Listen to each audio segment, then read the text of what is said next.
Hello, and in this part 2 speaking video I'm going to describe a place that you would like to travel to that is far away from your home. You should say where it is, how you would get there, what you would do there, and explain why you would like to go there. Now I've chosen London again for this topic because it's probably a place that is far away from your homes. If you're currently living in London, I apologise for that, and just change it to New York and change a couple of the landmarks and you can still use a lot of the same vocabulary. At the end of the video, I'll again look at a few part 3 questions connected with this topic. To be perfectly honest, there are loads of places on my bucket list to visit, but the one that probably ranks top is London. It has been a lifelong dream of mine to visit there, but time and money have made it impossible to date. Hopefully in the near future, I will get the opportunity to tick this off my bucket list. One of my phobias is flying. However, there isn't really an alternative to get there, so I would have to fly. Don't get me wrong, I don't have a panic attack when I'm on the plane. I am quite calm, but I'm just not a fan of it, and I'm incredibly relieved when the plane lands. Because of the distance between the UK and my country, it would be a long-haul flight. Even though I'm not keen on flying, I actually prefer long-haul to short-haul because the facilities on board are usually better and you get in-flight meals and entertainment. There are direct flights from my country, but it is often cheaper to have a stopover somewhere. As for what I would do when I get there, there are loads of things that I would like to do, so I'd make a schedule in advance, because London is a huge city and things need to be planned in advance. Obviously, I would do all the major landmarks such as Buckingham Palace, Tower Bridge and Big Ben. I've been told that London is a shopper's paradise and I am addicted to shopping, so I would shop till I drop. I imagine that prices are high in London, as they are in most capital cities, so I might have to do a lot of window shopping. As well as the major stores and designer outlets, I would love to go to the markets where you can buy local food and international cuisine. I love going to street markets when I am visiting a foreign country because I think you get a real flavour of the country. In my downtime, I would love to sit outside a cafe and people watch, but I've heard that it rains an awful lot in London, so I might not get the chance, unfortunately. So let's now take a look at some of the language. We talk about bucket lists. These are quite a new thing in the UK, and it's where you create a list of things that you would like to do before you die. Often people who've been given a short time to live create a bucket list to try and achieve these things before they die. But also people do them and it might not be a real list that you've written, but it's just things in your head that you would like to do, such as visit London, meet the Queen, get IELTS 7.5. So I'm saying there are lots of places on my bucket list. It's very complex vocabulary, it's very useful for this topic. When you have a list, and you sometimes get lists in IELTS Writing Academic Task 1, you can talk about the rank of the list. So with the one that ranks top is the one that's at the top of the list. A lifelong dream, a dream you've had all your life. I've used this a few times now, to date, and it means up until this date, and we use it a lot in writing. It is formal, you can use it both formally and informally, so up until this point in time. In the near future, very useful for writing and speaking. Don't just say in future or in the future. Be specific. In the near future, in the distant future. And when you have things on your bucket list, you tick them off when you have completed them. So to tick this off my bucket list. One of my phobias. A phobia is a fear, something you are afraid of. An alternative is another option, another choice.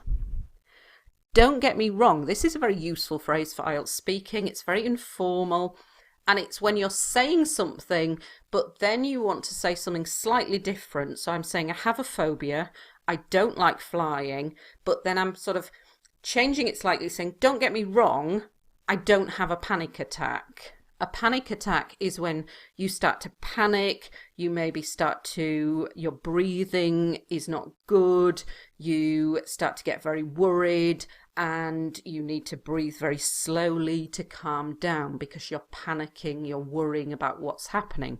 I'm saying, don't get me wrong, although I have a phobia, this doesn't happen. I am calm. I'm just not a fan of it. Remember to avoid using I like, I don't like all the time. Relieved, I've used this in another video recently, and it's when you're like, oh, thank goodness. You are happy that something has happened. You're relieved when the plane lands. When we talk about flights, any flight over 4 hours is classed as long haul. Any flight shorter than 4 hours is short haul. So we have long haul, short haul flights. On an aeroplane, you can talk about the facilities. These can be things like the toilets, but it can also be in-flight meals, so meals that are provided on the flight, and in-flight entertainment, so you are able to watch movies on the flight while you are flying. A direct flight goes from one location to another, and you don't have to stop and change flights. But sometimes if you have to stop, for example, sometimes we go from London to Amsterdam and then Amsterdam to New York. That's called a stopover.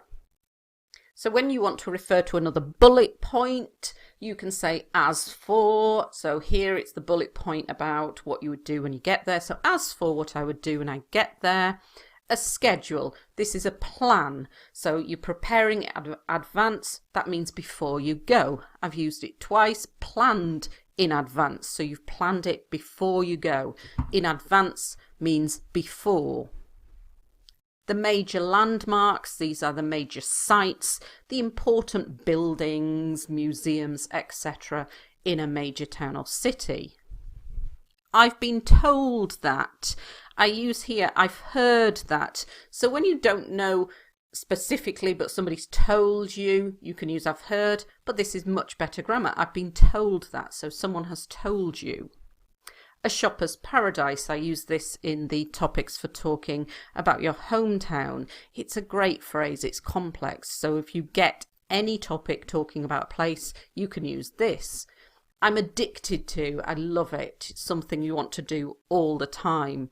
Shop till I drop. This is an idiomatic phrase, meaning you just shop and shop and shop until you're so tired you could fall to the floor. Window shopping is what you do when you're not spending any money. You are just looking in windows, but you can also look around the shop, but you're not spending money. And again, it's a complex use of language. Major stores, so the big shops, designer outlets, so the brand shops like Gucci and Prada. International cuisine. I'm just trying to throw in lots of language to this answer. Any language that you know from other topics, whatever topic you get, try and throw it into your answer. Use your minute at the start to try and write down as many complex words and phrases as you can remember and try and get them into your answer. Street markets, so a market in a street. A real flavour of the country, we can say a real taste of the country, so a good feeling of what the country's like. In my downtime, when I wrote this, I didn't feel comfortable writing it, and I realised because it's an American expression that I've never actually used before, but I decided to keep it. It's fine, even though it's American, and it means in the time that I'm not working or doing something else, so a bit like in your free time. To people watch, this just means to watch the world go by. So you're sitting outside a cafe and you're watching people. It rains an awful lot. This is quite informal language, not good for IELTS writing, but it means a real lot. So it's just really strengthening the lot. It rains every day. So quite a lot of language in this topic, and I've gone through it very, very quickly. Hope you managed to keep up with me. So let's have a look at a few part 3 questions now connected to this topic. So this topic is on the topic of travelling and holiday, so they might ask you, what kinds of activities do people like to do for holidays? Well, that depends on the person, because no two people are alike. This means no two people are the same, alike, the same. And of course, there's no one typical person that you can talk about, so you need to talk about the different kinds of people. There are some who like to have adventure holidays, such as climbing mountains, others who want to go sightseeing, and those who just want to chill out on a beach. And notice how I've used some, others, those, and I haven't used people to make it more complex. To chill out means to totally relax and do nothing. I guess that whichever option you choose, the main focus is switching off from your routine and recharging your batteries. Your routine is what you do every day, so maybe get up at 7 o'clock, have a shower, go to work until 9 p.m, eat some food, go to bed, and you do the same thing day in, day out. This is your routine. To switch off from it means to not follow that routine and do something different.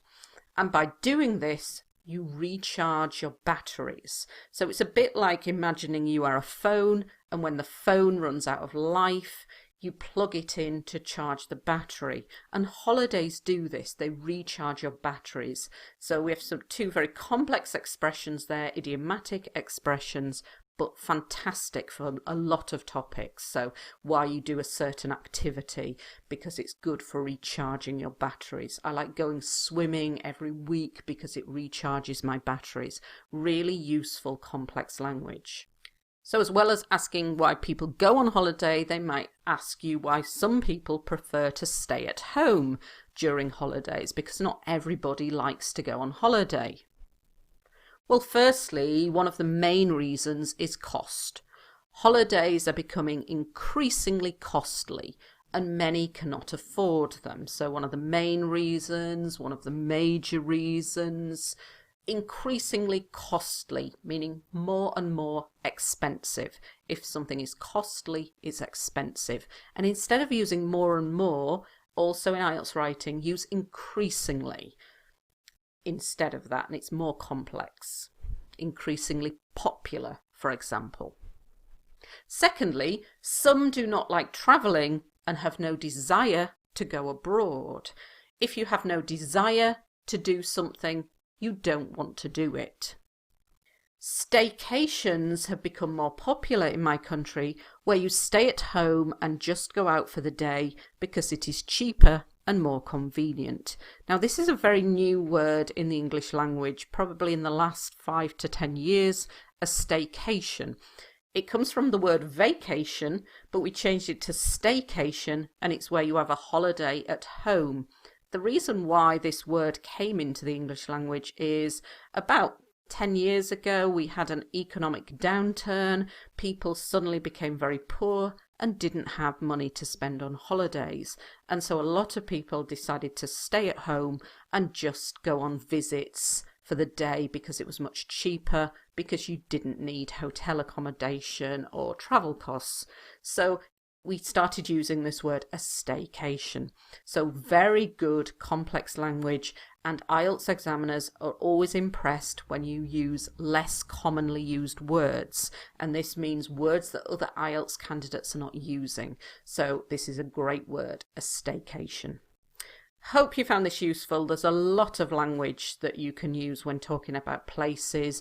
It's one of my favourite topics to get because I think it's the easier one, because if you've learnt lots of vocabulary for describing your hometown, like shopper's paradise and shop till you drop, then you can use lots of those expressions in this topic.